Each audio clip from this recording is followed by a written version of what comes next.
Welcome to Five Rings Daily. Kevin Laramee with Duane Rollins. As always, Duane, day 12 has wrapped up. 12 days already has flown by. It's just crazy.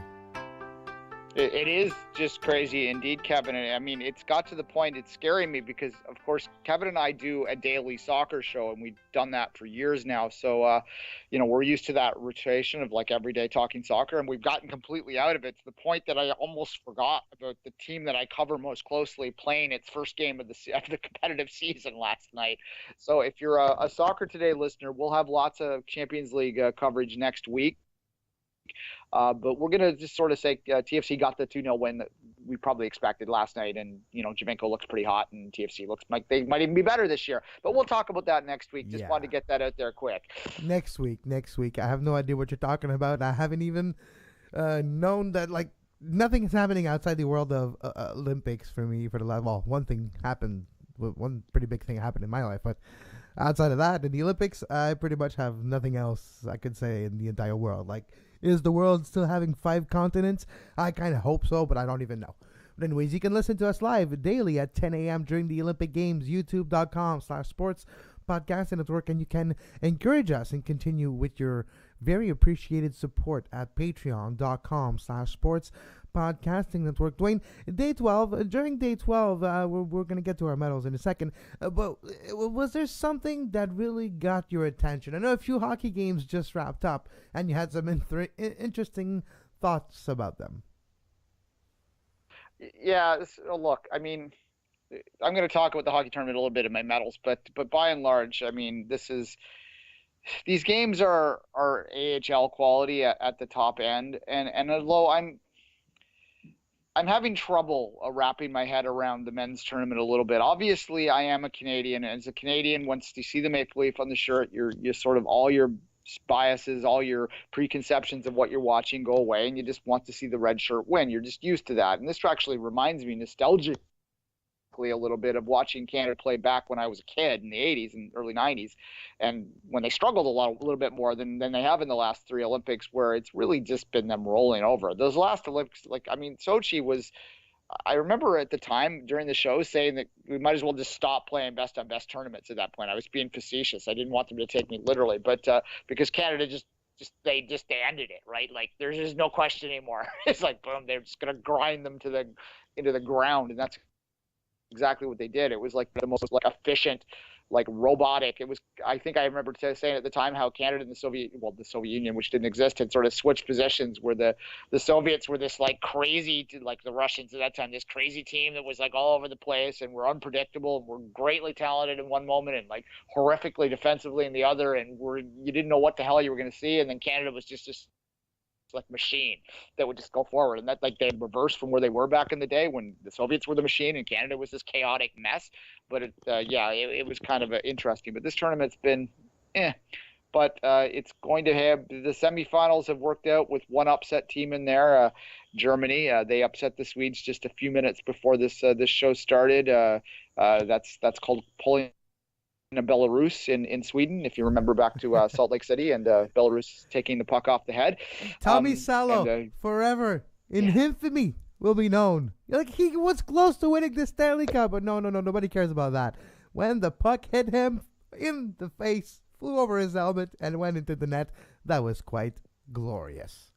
Which pretty much, I believe strongly that Tommy Salo is the main reason why Canada ended its 50-year Olympic gold drought in hockey, because they were playing like crap, if you remember that. Everyone was geared up for it. They had lost Nagano. The first game pulls up, and they're playing Sweden, and Sweden was playing some kind of torpedo system or something, they called it, and they were rolling over everyone, and they looked like they were going to win the gold medal, and then they were set up to play Canada in the, I believe it was the quarterfinals or the semifinals anyway, one of the two. And Tommy Salo takes the puck off the head and it goes in the goal, and Belarus goes through, and okay, well, it's fine now. Canada goes to play and wins the gold medal in the final there over the U.S. But it was good times there. But Canada got the 1-0 win over Finland today. I'll talk a bit more of that in a minute. And the other side of things, I watched the OAR result against Norway, and it was just Norway. But it looks to me like it's going to be very difficult for any team in this tournament, which are mostly AHL quality players, to beat a Russian team, an OAR team that has got about 7 or 8 guys that could still be top line NHL players that are choosing to play in the KHL. It's going to be a tough slug to get past them. The Czech Republic is their opponent in the semifinals. Well, Kovalchuk especially. But just to finish off on my thoughts on the tournament before we move to our wood medal, I do kind of like Germany beating Sweden in the quarterfinals just a few minutes ago, and it kind of proves my theory that I had at the beginning, where smaller nations that don't necessarily have a lot of NHL players to begin with, like Germany, Christian Ehrhoff used to play in the NHL, and there's others that used to play in the NHL. Some of them do, so maybe your top 2 or 3 German players are not there, but the rest of your team is not affected by it, so you kind of have your best player. When you're Sweden, you don't have your top 75 players. So the drop is big, and Germany in the semifinals, we'll see what happens against Canada. That is interesting. But Duane, let's move to our medals, and I'll start with our should we start with the wood or the Putin medal today? Let's start with the wood medal. Wait. Sorry?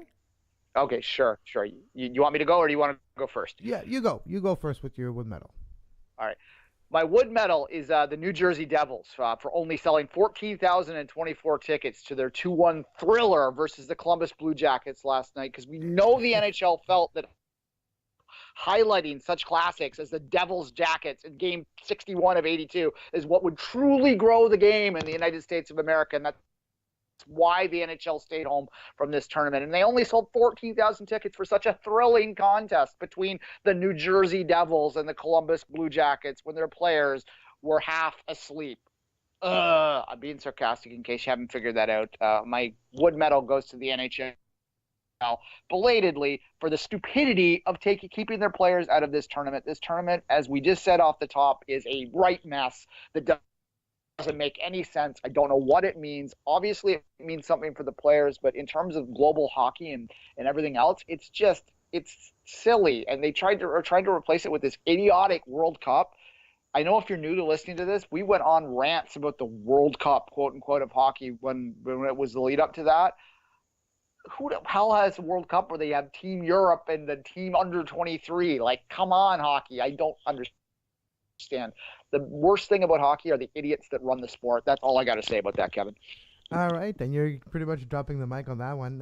Just before we move to our wood medal, we'll just take a very short break for a second. I'll just get Duane on a more stable connection. Something seems to be off with the internets today. So don't go anywhere for like not even 2 seconds. We're not even leaving anywhere. I'm just going to put a little music here. Still here. We're just getting Duane on the line. It'll take not even 2 seconds here.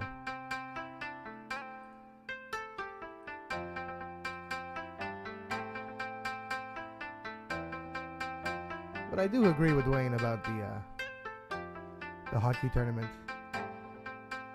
It would have been great. All right, Duane is back. Duane, I do agree with you for the hockey tournament.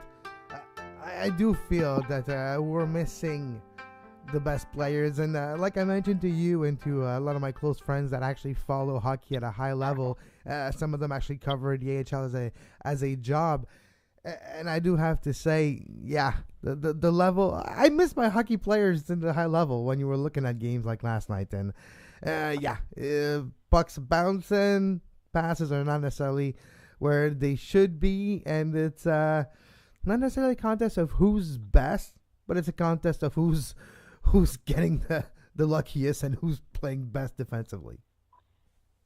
Look, to be serious about, to not go off my sarcastic rant for a second, I have actually missed having the NHL players in there. I didn't know whether I would or not. I knew that I didn't know what the hell this thing was that they were going to put on, but I thought maybe it might, be a benefit to the rest of the Olympians to have this, not have this behemoth around them, this kind of big tournament that the whole hockey world anyway was really focusing on and taking away. But I really think what it's done instead is it's taken some of the collectiveness away from the Olympics. They've in Toronto where I am, they have made it so they can have the bars open later for the gold medal games. And I'm thinking to myself, why are you doing that? No one cares. It's not that no one cares. People are going to watch it at home and going to go, yeah, this is fun. But the last 2 Olympics, it was this collective thing where bars were packed and it was was this great sort of moment of unity for this country, and we're losing that this time, because even if Canada wins the gold, it's not going to be the same.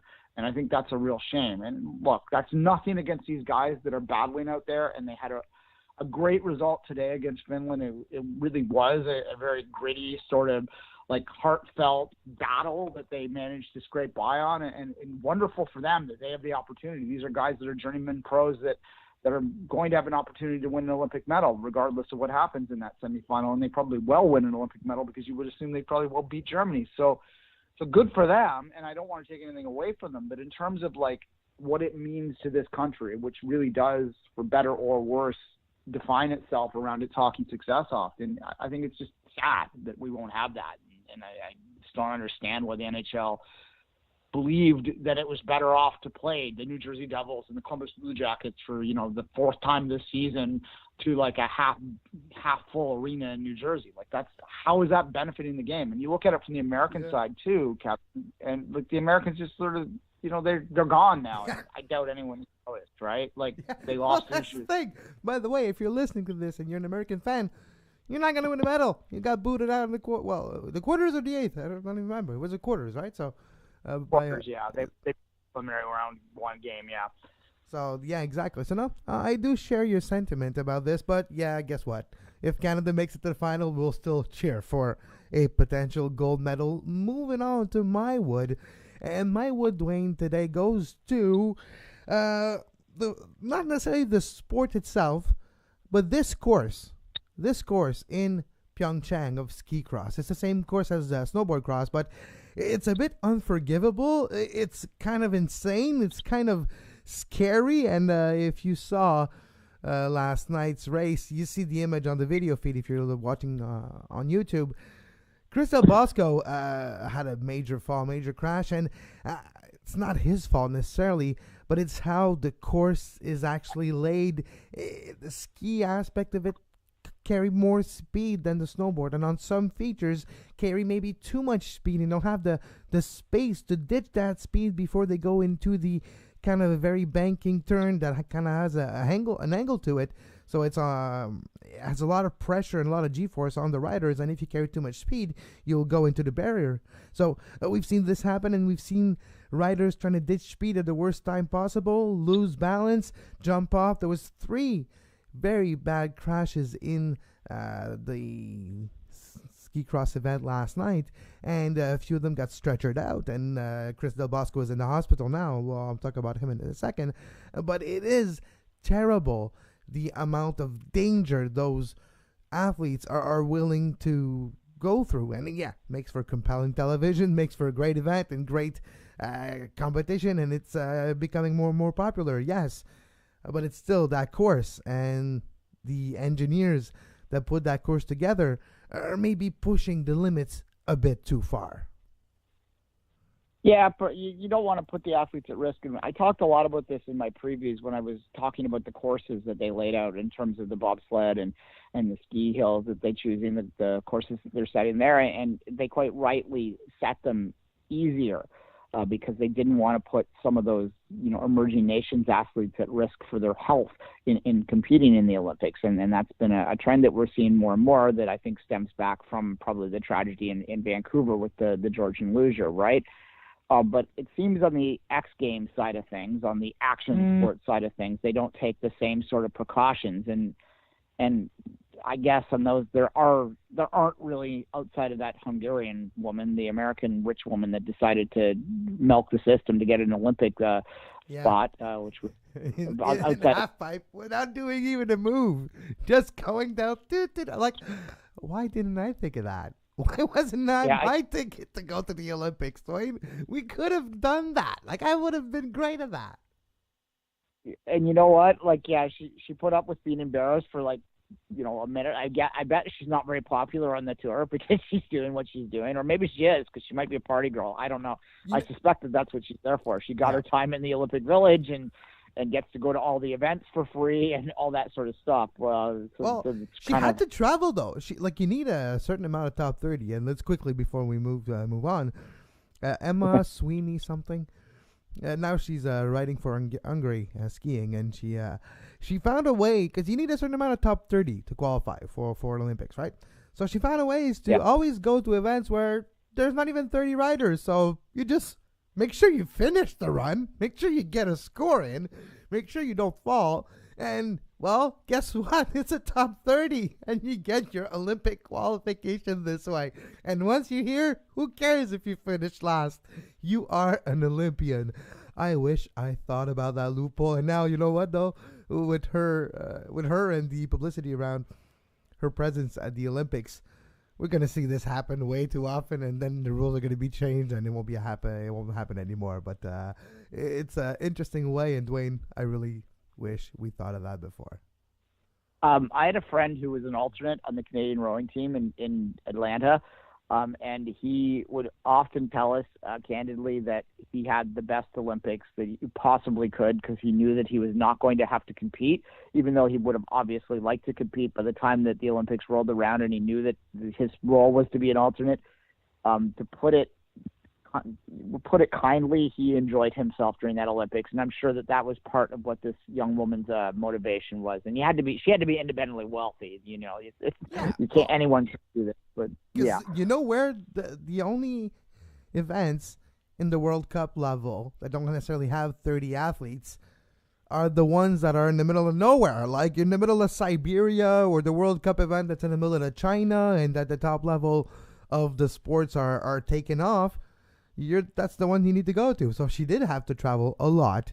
That's what Cassie Sharp, gold medal 24 hours ago in halfpipe. She mentioned about Emma Sweeney, about, she had to hustle. She had to figure this out. She had to lay down a plan. She literally had to do a lot of logistics. She kind of earned it as much as I did. So props to her. And yes, it's not either of our medal, but it is a funny story that if you have not heard of, I suggest you look at it. There's a few articles about it now written. So yeah, the only thing I'd say about it is once she made the Olympics, she didn't need to do the silly run anymore. She could have tried one trick. It could have been her grand moment. Yeah, but why pull an ACL?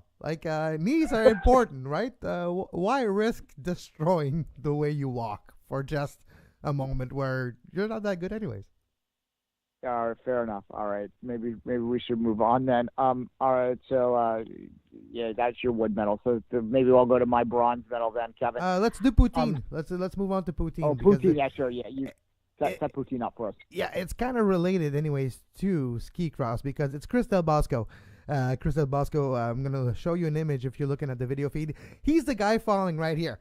He's the guy about 30 feet in the air, knowing he's crashing, knowing it's gonna be painful, and finding a way to not necessarily break everything, broken pelvis, and he's in the hospital in PyeongChang as we speak. But Chris Del Bosco's performance, Duane, for me, has been really impressive. Chris Del Bosco is one of the originals of ski cross, of the sport. Been there way before it was cool. Was there in the X Game time, even before that, when ski cross was looking at just a crazy bunch of guys going down a hill, which is still the case. But at least it's been more safe now, the way courses are laid out, even though the course of PyeongChang is quite arduous. But I do have a lot of place in my heart, a soft spot for Chris Del Bosco. I finished fourth, I think, in Vancouver. Was close to having great results and crashes at some times. And that's how racing goes. And this is the closest sport to road circuit racing as we can have. We've talked about how sometimes short track feels like NASCAR a bit.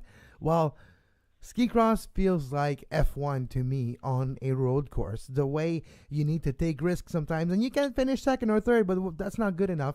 And Chris Del Bosco, to trying to find a spot further on, he went for it in a difficult time, and he lost balance just before a jump, and it kind of catapulted him very high in the air, landed badly on his pelvis, broken pelvis, we know that for now, and he's in the hospital in PyeongChang. But Chris Del Bosco, fully deserve of a poutine medal. I wish there's poutine at the hospital. I wish you can eat a few of them to help you recover, but at least you have this small token that we can give you to show our appreciation for the great risk, the great career you had.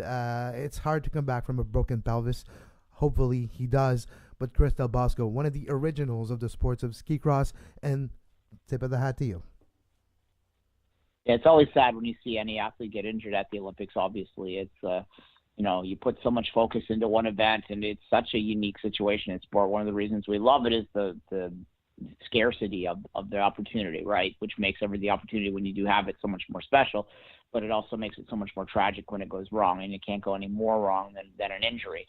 I think back, or an injury or an equipment malfunction or things like that. I mean, Kaylee Humphries not getting the right runners, which I think is pretty much what happened there today with her bronze medal performance, and good for her for getting the bronze. But today's runners were fine. Like, it's yesterday's runners that were the problem. And quick anecdote. Yesterday's runners that Kaylee Humphries were using were Justin Cripps's runners.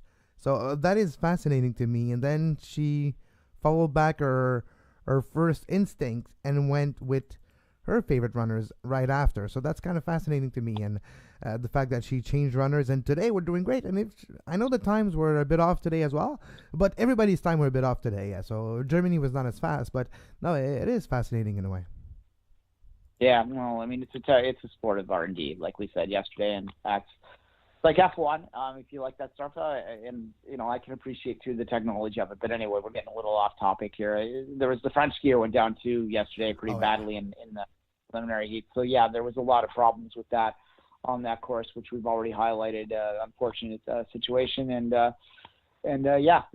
one that I always say real quickly is a throwback. The ultimate screw job I've ever felt was Brian Stemmel, who's a CBC alpine skier contender now, and we're going back, I believe, to Lillehammer or Albertville. I always mix those two up because they were so close together. Obviously, he was leading the men's downhill at every split, and was on the final stretch down when his ski caught a rut and flew off his foot when he was 2/10 ahead with like 100 meters to the finish line. And this is a guy that had never won a World Cup race but won the Olympic gold medal. So that type of thing, it's so tragic when it happens in the Olympics. But obviously an equipment malfunction's a little better than an injury, because at least you aren't adversely affected beyond that. But yeah, it's always sad. And that's, as I said, that's the scarcity of the opportunity is what makes the Olympics special, and what can make it also tragic. And without that risk, there is no reward. So I guess we have to take the bad with the good if we like this the Olympic situation. All right, Kevin, you want to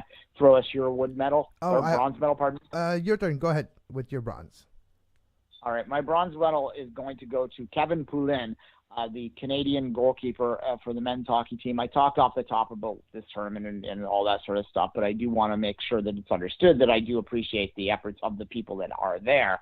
And Kevin Poulin, who was thrust into a bad situation today when Ben Scrivens, who was Canada's starting goalie and first string goalie in this game, got injured by a crash to the net, and had to put Poulin in, who then proceeded to protect the shutout and keep Canada and help Canada go to a 1-0 win. Finland had a lot of pressure at the end of that second period, in particular, which he came in and he did his job, and he still hasn't allowed a goal in this tournament. And I suspect that even if Scrivens is ready to go now, the way that Canadian hockey mentality goes, it's going to be Poulin's competition to ride the rest of the way now, since he finished the shutout performance there.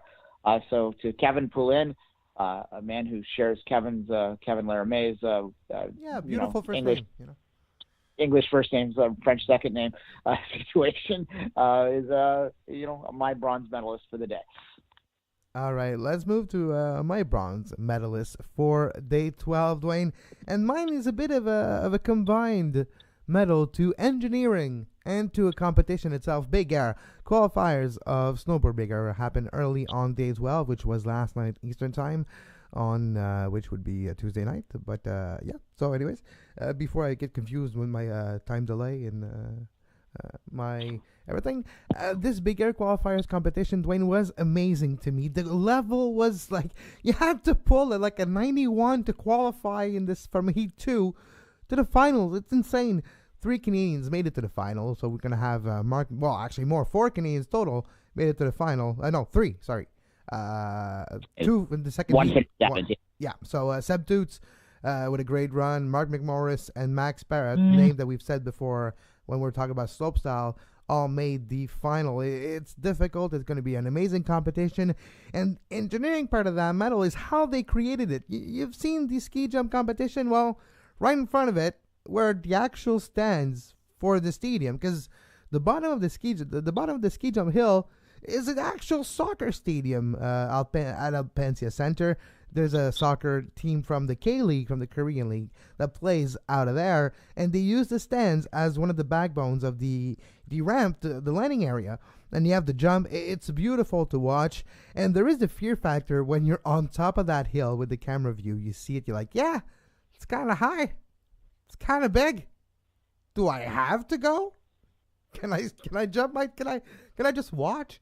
No, it's so high. Anyways, you do have this amazing shots of cameras, of views of the drones watching and filming the action from the jump. It's beautiful to see engineering aspect of the whole ramp and how it's built, and this aspect of the sport that you can build it almost anywhere downtowns, and we've seen this happen in Quebec City and Montreal over the years. And there were even talks of maybe using the Big O as a ramp. So it's a beautiful competition, a beautiful new sport, a beautiful addition, and the qualifiers are just a great preliminary, I think, for the final and how crazy the final will be. But this is my bronze medal for day 12, the big air competition and the engineering of the actual venue itself.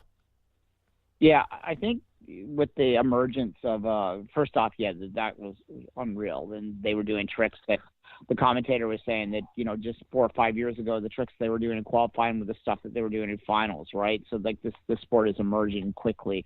But in terms of the stadium and the ability to sort of put them into small areas and sort of be creative and where you put these type of competitions, I think it lends itself to what the future of these type of events are, and like in terms of World Cup and just general outside the Olympic performances, because they're so spectacular. They really lend themselves to urban settings and to having like big crowds in big cities watching these things. Like I'm thinking as a Torontonian that I could imagine, you know, putting one of those things at Dundas Square, and it'd be like incredible. People crowded down there, and it'd be a party scene, or any big city, right? Well, that's the beauty of it, and you just mentioned. So like, imagine now, Dundas Square, one of those buildings that's not too high, like example, top of the Milestones, the restaurants or the cinema. Then you have the ramp go down there. So the visual aspect of it itself becomes an attraction point, becomes one of the reasons why people spend their money to come and see it. Or if it's free, people come in and have place to see the sponsors that you sold as banners and make money this way and continue to improve the sport. So no, you're absolutely right. And it is the way it is thought of and the way it evolved like this. It's amazing. Big Air back then wasn't this. And now they found a way to wrap it up a bit, to polish it, and now it's polished, and it's quite a product, talking in industry terms here, but it is fascinating to watch on TV, live as well. And it's one of those events that live, it's like we talked about ski cross a minute ago, but live you're just down the hill, you don't really see what's going on. Like, okay, I'm watching the screen, okay, the last jump, woohoo, oh man, my guy's fourth, all right, I saw him jump once. But Big Air, you see the entire competition. It's like halfpipe, the way halfpipe is made. You see the entire competition too. So it's very spectator friendly, not just for TV like Big Air, but for live as well. No, it's a fun sport, and I think if you listen back to my previews, I suggested that it would be one of the highlights of the game with the Big Air competition, and we get to see the two finals still come in that, so that will be a lot of fun upcoming. The events, like as much as we get depressed about the end of the Olympics, being on the horizon, the last few days of the Olympics are some of the best days of it, with a lot of gold medals coming down the pipe. So I'm looking forward to tonight. Going to get a lot of rest this afternoon so that I can plow through without my midnight nap. I don't even know how to say that, but yes. Yeah, I'm having 2 naps a day now, and like no night of sleep, just 2 long naps. That's how I see my days now. Yeah, 2 4-hour naps. Yeah, that's pretty much how I've been doing it as well. All right, let's move to my silver medal, and I'm going to give my silver medal to the rest of the world gold medal that Finland won in women's hockey yesterday. The Finns have been the traditional third power in women's hockey for a long, long time. They have improved a great deal. They have beaten both Canada and the United States in the last cycle, although not consistently by any means. They were the class of the rest of the field, and they were fully deserving, although it was a tight game against the OER team yesterday to win that bronze medal. But they were the fully deserving bronze medalists, and you can hope that they've had some bad luck at the Olympics too. Like they the year that the U.S. got upset by Sweden, they ended up having to play the U.S. for a bronze medal, right? Like that's bad luck. Then they were upset by Switzerland last time, and that prevented them from having a bronze. So they haven't won the bronze as much as you would have thought, considering their record outside of the Olympics, where they are pretty much always in third place at all major tournaments. So a good result for them. I don't know whether they can build. I could easily have bashed the women's tournament more today by talking about how it's so predictable when, we're going to have the 1, 2, 3. It went chalk again. It literally went chalk this tournament. So every team picked exactly where you would have thought they would going in. So that's unfortunate, but at the same time, I want to celebrate the fact that the Finns did get the job done. They did have it was an entertaining game too, the bronze medal game. It usually is. It in many ways, tonight's gold medal game is going to be also pretty damn exciting. And I was, at an event early last evening, and there were a lot of women at that event just by happenstance, and they were all talking about how they were going to watch the game tonight. And that's, a big deal in this country, and it will be in many ways a more anticipated game than the men's gold medal game. And that's good for this particular case. But yeah, I want to give some props to Finland, and it is the other program in the world that does good work, and hopefully they can continue to get more results against the top team. I feel almost like unpatriotic saying that, but when I learned last year that Finland beat Canada at the World Championship in the round robin, my first reaction wasn't like, oh damn, it was like, oh good. Good for them. Yeah, it's like good for them. Yay, good job. Yeah, exactly. It's like that.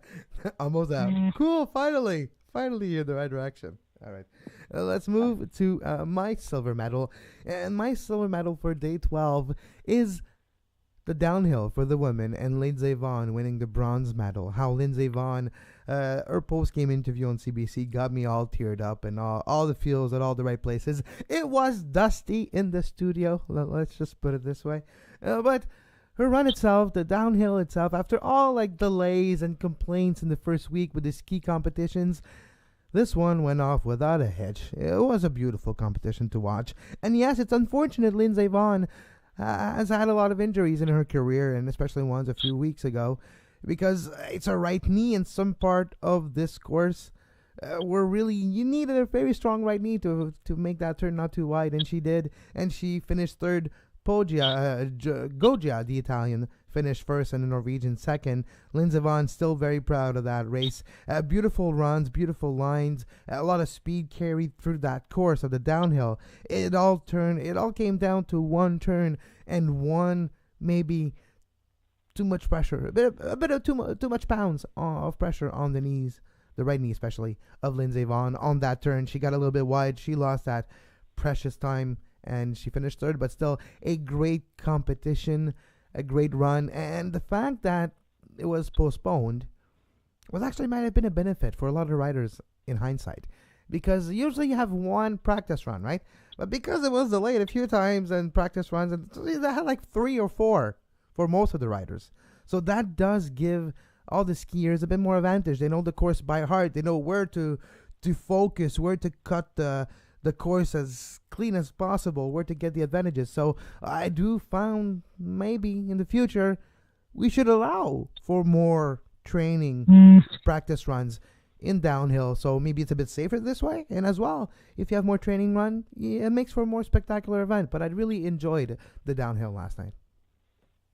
Look, yeah, and it's always one of the highlights of the games for me. And winning a medal in the Olympic downhill is, men's or women's, is an incredible accomplishment. Lindsey Vonn, but for very bad luck, could be retiring as the all-time, most decorated Winter Olympian of all time. If everything went the way that it could have. She could have won 5 medals a couple Olympics, but she got hurt for a couple of them, and she wasn't there anymore. She really was only a contender in the speed events this time, but she still ends up with this bronze medal, and it's still, a remarkable career. I suspect that because of the injury problems that she's had, and she has a lot of commercial opportunities beyond this, so there's really no reason for Lindsey Vonn to keep beating her body up unless she has. No, it's her last Olympics.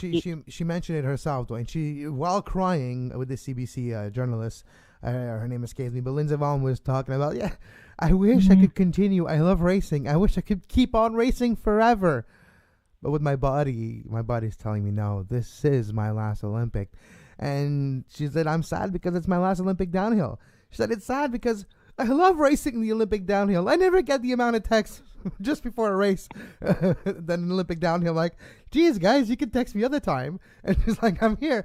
You have the entire intention of the world on you on that moment, the pressure. The way she was talking about it, it's so beautiful. And the way she was talking about it, and it makes for a great perspective that she didn't necessarily have when she was younger because of the pressure and how you view the world when you're 20 than when you're at this point of your career. So it made for a great story, great bookending of that story. And I have to say, if you can watch that CBC interview with Lindsey Vonn after her race, please do. It's a great human moment as well as a skiing moment. We're all humans. We all have sometimes difficulties with our family and sometimes not. And she had her grandfather pass away, and even talked about in Vancouver when her father was not necessarily in her life at that point and wasn't at that race.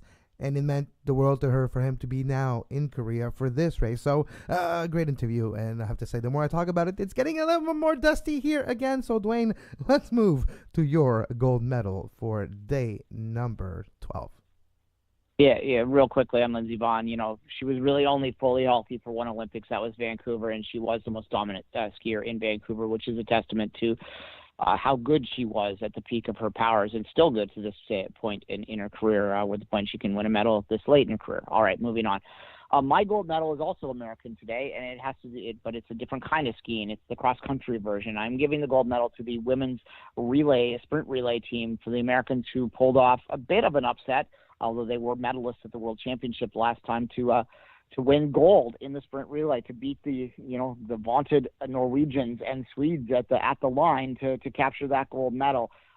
It's a remarkable accomplishment for a North American team. Only the Canadian team in turn was able to get on the podium as well that time, but it's not a sport that typically North Americans do well in, and the American women are really having a breakthrough Olympics in terms of a breakthrough kind of season in terms of their ability to compete at the top level of the cross-country world. And it is good when the North American side of things sort of breaks through and sort of challenges that Scandinavian, let's even forget Europe, Scandinavian dominance in the sport. It's weird.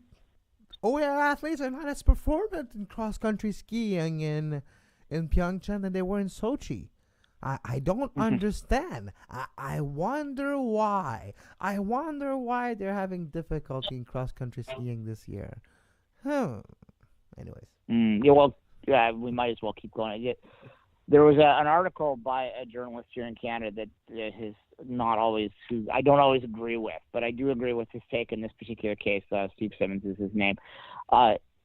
He wrote that, in retrospect, maybe the way that the IOC handled the Russian doping ban, which he described as clumsy, worked out for the best, because it's the emperor has no clothes. Like, if they just kicked them out of the games, they could have argued, well, all our athletes would have ran away with things. But now that they're forced to, kick all of their ones that are obviously cheating out, and probably put the other athletes on, high alert to not cheat, to be clean, curlers aside. They're not. They haven't won a gold medal yet. They're going to win one tonight, but that's in a sport that we understand isn't stroked, in a sport that they just are dominant at naturally, and that's figure skating, right? So the fact that they haven't won a gold medal to very late in the game, this is Russia / the Soviet Union, one of the great Olympic powers over the years, and so I actually thought about giving my gold medal today to the Soviet Union, which would also be sort of a cute one in the sense that Meldonium. Give it to Meldonium. Yeah. Is Meldonium in the water everywhere? Anyways. Well, maybe. Well, that was their claim in this. If you read some Russian accounts, there's a couple of English-speaking Russian accounts I follow out there that are based in the States, so they're a little more cynical and they can speak a little more candidly. And they were like, well, at one point maybe we have to admit that maybe some of our athletes might cheat because, it's always someone else's fault. That's the Russian media's take on all of these tests. Is that the take in Russia right now with this curler is that someone spiked his water. Come on, man. Like, no. Yeah. And if you spike your water, you don't spike it with Meldonium, which stays in your body for way too long for the benefit that it gives you, which makes no sense. And when you have, almost countless athletes in the last year at this point that actually tested for meldonium. And it's weird. The only athlete that ever get tested for meldonium and positive for meldonium are always Russians. There's never any other country being tested and positive for meldonium. So at this point, you have to let the evidence speak for itself and say, like, you know what? I think meldonium has been prevalent use. There's been a prevalent use of meldonium in Russia over the years, and guess what? It's probably the case. But we're far away from our gold medals at this point. Yes. So for my gold medal was the U.S. women's sprint relay team for a remarkable gold medal performance to upset the two Scandinavian teams, which are pretty dominant there, and obviously dominant on the men's side as well. That sprint relay is fun to watch. It's a mass start, and it's the chaos because they have the tags and all that. It's kind of like the short track speed skating, only there's no video. Yeah. With longer blades, right? So that's what's mind-boggling to me. Like, I only remember when I was a kid and we're like 4 or 5 trying to go in one trail of cross-country skiing, and we're all getting tangled up against each other's, like, stepping on each other's skis, falling, toppling over. Imagine that, but with speed and a lot more skills. So it's very fascinating. All right, and moving on to my gold medal for day 12, Duane. We've talked about ski cross and how dangerous it was, and we've given the Putin medal to Del Bosco, but my gold medal for day 12 goes to young Brady Lehman. Finished 4th in Sochi. He crashed in the big final, which is the final for the medals in ski cross. He fell in the big final, finished 4th in Sochi. Redemption is sweet in the eyes of the beholder. They say, I know it's revenge, but in this case it's redemption. And I have to say, Brady Lehman, gold medal. There was 2 Canadians in the final. It was fun to watch, and that final was so spectacular. You have an amazing sport like ski cross where it's not just about pure speed or pure power. You need finesse as well. How that 10-foot drop when the gate drops and you drop 10 foot before you even touch snow, and it's about how you land on that snow and how you carry that speed through that little U and the jump. And what a prowess that young Brady Lehman did last night, carrying that speed, that finesse, all the way down and all the way up those jumps and crossing that blue line first for gold medal. First time Canada has a gold medal in men's ski cross, and congratulations to Brady Lehman. What I found fascinating with ski cross is how when they're going over the bumps, how they're able to pump themselves to speed themselves up going over those bumps. The power there is incredible to watch. And not jump, basically. Like what they basically do is like they jump before the jump, so they skip the top, and they use the bottom as like a launching pad to carry that speed instead of the jump. And they don't want to jump too far. Some of the jump you won't do. Some of the jump you skip one. And some of the jump you just want to use the bump, what they call the rollers, as almost like a propulsion system to help you give a little boost of speed before you hit a flat part or uphill part. Yeah, and the best athletes, the winners, they really do power through at that point. That's kind of where they separate themselves in a lot of ways. Once they get on those turns and that, it's more about staying afoot. But that's where the passing area really comes into play. It's talk about the danger. The danger does actually make it exciting. You can't lie about that. But certainly it's pure racing, and that's we all understand racing, and we all understand first pass the line, and it's a lot of fun and a lot of fun to watch, someone wearing your colors cross the line first, too. We saw it in the women's side before, not in the men's side, but now we have, and fun times, good event. And you know what I didn't mention, too? If you see the uniform that Ski Cross Canada wears on the men's side, it's beautiful. Oh, they're great. It's plaid. Yeah. It looks exactly like our Poutine medal. I was like, yay, they did this for us, right? Right? Yeah. Right? Well, I like the snowboarders' costumes, snowboard uniforms as well. Yeah. Because they're obviously they're not wool, but they're designed like to wool, look like a wool sweater. They look like some guy's poncho that he wore with Canadian colors. No, it's awesome. No, all right. Before we say goodbye for day 12, Duane, it's now has become a tradition to take a look at the updated medal standings after each day according to gold medals, because that's how you do things. Norway first, Duane, 13 gold medals. That's what speed skating, cross-country skiing would do for you, right? Yep. Absolutely. They're run away with it. Norway's having quite the games. I said to you off here, I'm going to say this carefully. I find it the fact that Norway and Canada are amongst the top medal contenders, and these are two countries that are have squeaky clean images. And when it comes to world sport, obviously Canada had the scandal back in the 80s, and because of that, this is probably one of the countries in the world that is most difficult to dope in. It's not profitable to dope in this country. The shame of Ben Johnson. And Norway is, a very squeaky clean image as well, and they're up at the top of the medal standings when we're having this crackdown. Interesting. Anyway, we'll just leave it at that. It's quite a coincidence. States are quite far, yeah. Too, but we're not saying anything here. Germany, number 2, 12 gold medals. Canada, 3rd in the medal standings. Duane, we don't even need to make a tally to be up the standings anymore. We can just rely on the gold medals like everybody else, and we're still in top 5. Canada, 3rd with 9 gold medals. Netherlands, 4th with 6 gold medals. Tied with the United States, 5th with 6 gold medals. France, 6th with 5 gold medals. Sweden, 4 with 7. And Sweden ain't gonna get a medal in hockey either, especially not gold. So that's kind of an upset. So that's interesting here. Republic of Korea, 8th with 4 gold medals. Austria, 9 with 4 gold medals. And Japan, 10th, once again, this time with 3 gold medals. Duane, we'll be back tomorrow at 10 a.m. What are you looking forward to tonight? Well, the hockey. I mean, that's every 4-year tradition to watch that game, right? And that's going to be probably one of the competitions, one of the games that people have been most looking forward to in this country, period, throughout the Olympics. That's going to be, primarily what my main screen is going to be on when it's on, and the one event where I maybe don't watch a second screen, where I just put all of my attention to it. I'm learning how to watch 3 screens at once, but it is hard to follow everything as closely as maybe you'd like. Although last night was working out perfect because bobsled was on when the hockey game was on. I had hockey, I had bobsled, and I had speed skating on. So speed skating would go for 3 minutes, and I'd watch that. Yeah. The hockey I was just listening to more or less. And hockey you can leave in the background, right? Hockey you can watch in the background and focus on something else that's not as long, and then go back to hockey, look at the scoreboard, like, okay, I'm caught up. I know, but you're right. Well, as Canadians, we're used to how commentators call a hockey game too, so we can tell. We can tell just by the audio. Yeah. All right. We'll be back tomorrow, 10 a.m., live every day at 10 a.m. during the Olympic Games at youtube.com/sports podcasting network.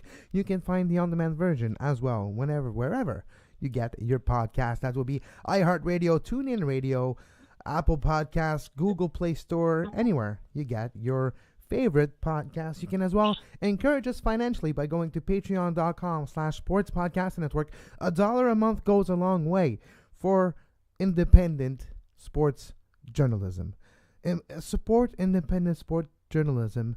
Otherwise, you won't have any anymore. It's all convergence and convergence and all big conglomerate of companies and corporations. Everybody's talking about the same damn thing all the time. And if you don't want that, you won't continue to have independent sports journalism.